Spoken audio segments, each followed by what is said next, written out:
Ladies and gentlemen, boys and girls, friends and family. Question: have you ever heard this saying that your network is your net worth? Well, what exactly does that mean? Does it mean that when you know more people, the richer you are? Perhaps to some extent, the more people you know, the wider is your network, the more enriched you will be.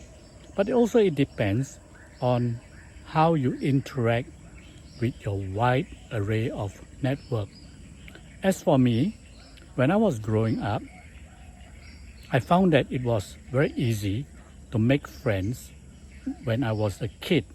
We could play with our neighbors, with our classmates, our schoolmates, and it was very easy to play in the rain. We played hide and seek, and we are friends. We ate the same food. We went to the river. We played with fighting fish. We played with fighting spiders.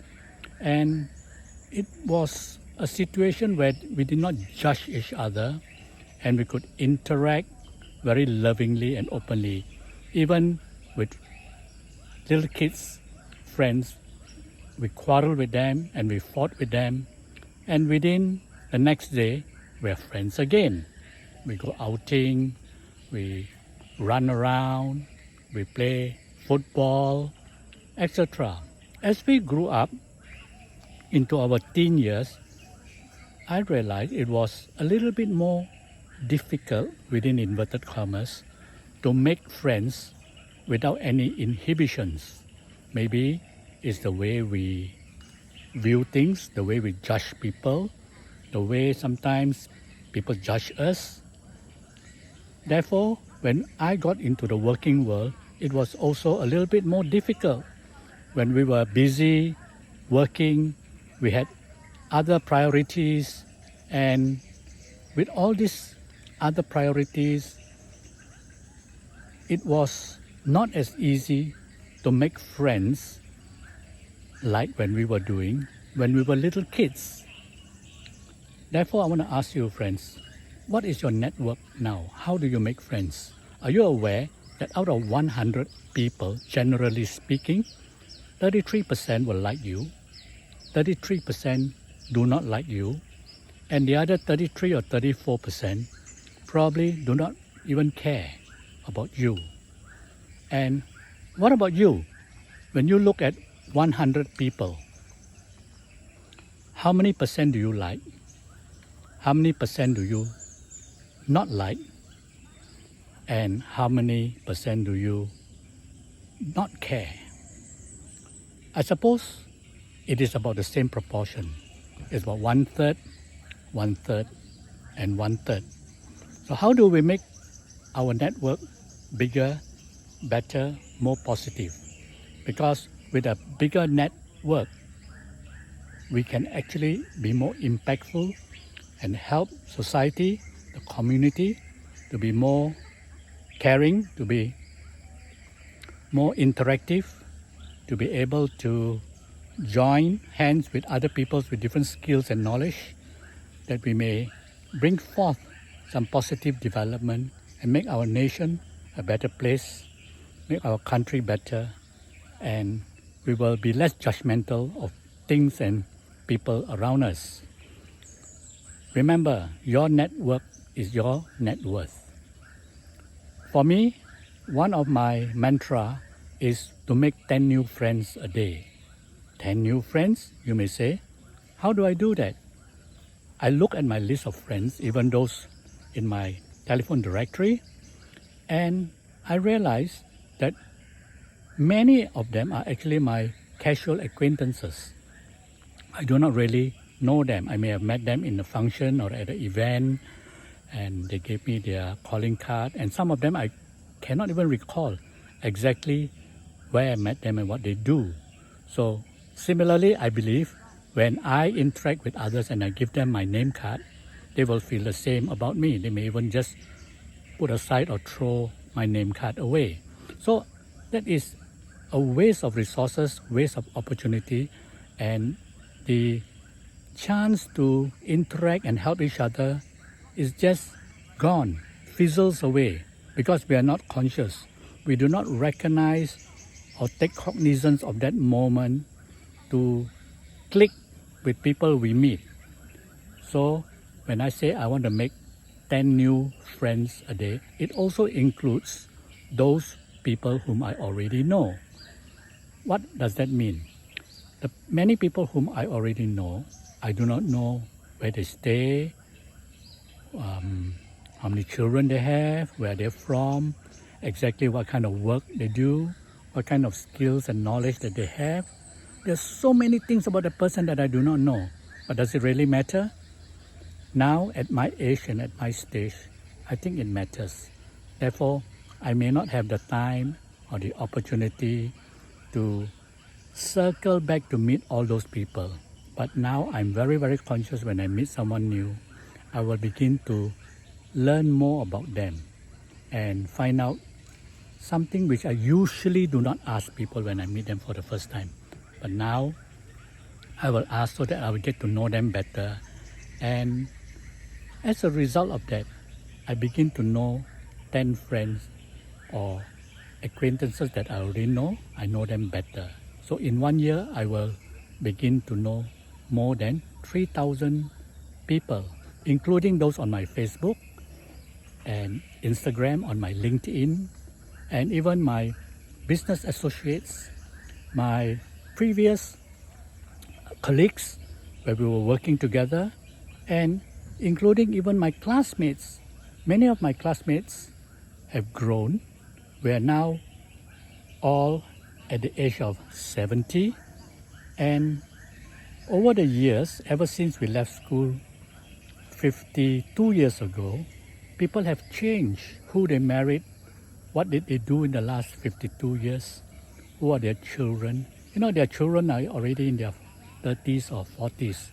And definitely when we are in the marketplace, we will meet these young millennials, and very likely they are the children of our former classmates. The world is small. Now we are looking at how we who are the baby boomers will interact and help or learn things ourselves so that we can better understand what exactly is going on in the world. If we do not want to refresh our minds and renew our mind and learn, we'll be all held back. Even opportunities that come before us, we do not know. But right now, I'm in a farm in a village which is owned by a lawyer who is actually our company lawyer. She and her husband have this little place which is planted with lots of tropical fruits, and they have invited us to come and stay with them in their little place. And we are here and we have just had some fruits, and I decided to talk about friends, network, best friends. If you ask me who's my best friend now, or even when I ask many of my friends, they would say my best friend is my wife. Very seldom have I heard a wife saying that her best friend is her husband. However, truly at this moment, I can say for myself, my best friend is my wife. She understands me. She knows my likes and dislikes. She knows me better than anyone else. She cooks for me. She takes care of me. And similarly, she shows me a lot of love and care and patience. Therefore, I reciprocate to her all the love, the care, and the patience tenfold, 100-fold, because she's my best friend. She's my companion. I can share my emotions with her, and similarly, she can share with me. She supports me in so many ways. So, do you have a friend apart from your spouse who is your best friend outside? And how open are you with each other? How generous are you? How kind are you with each other? You can make anybody close to you to be your best friend. Best in the sense that you do not judge them, you do not label them. We are out in the marketplace every day and we meet friends, associates, clients, customers, colleagues, suppliers, bankers, lawyers, accountants, engineers, every kind of people with different backgrounds. We meet them almost on a daily basis. How do we look at the interaction or the relationship? Is it just casual or do we want something from them? Are we looking at a situation where we can manipulate the relationship? As long as we have integrity, we have openness, and we are upfront in our relationship and our dealing, which is what I adhere to, it is really good to develop a friendship. I give a lot of things to people, like connecting the dots. Connecting the dots is really important because you, each and every one of us is a dot. And through us, we have other dots that are connected to us. And when we connect ourselves as a dot to others, the big dots and the smaller dots will all grow progressively. So what are we doing this for? It's for impact. There's no point doing something where we are not impactful. So how does all this thing relate to our net worth? How does it enrich us? How does it put more money into our bank account? When you have good friends and good people who know you, you will get a lot of referrals. People will talk and recommend others to you, depending what business you do, what kind of products you supply, what services or professional work that you do. When you do it with integrity, word of mouth is the most powerful. And when Mr. A recommends you, Mr. B will say yes, Mr. C will say yes. So out of 100 people, imagine 1/3 of them love you, like you, and support you. 1/3 do not like you, and 1/3 do not care. So how do you make the balance of 2/3 of people be supportive of you? It is up to you, how you see others.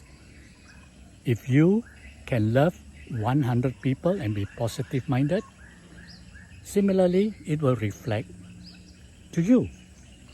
Surely, this goodness will come back to you. And when more people refer and say yes, more businesses, opportunities, and chances will come to you.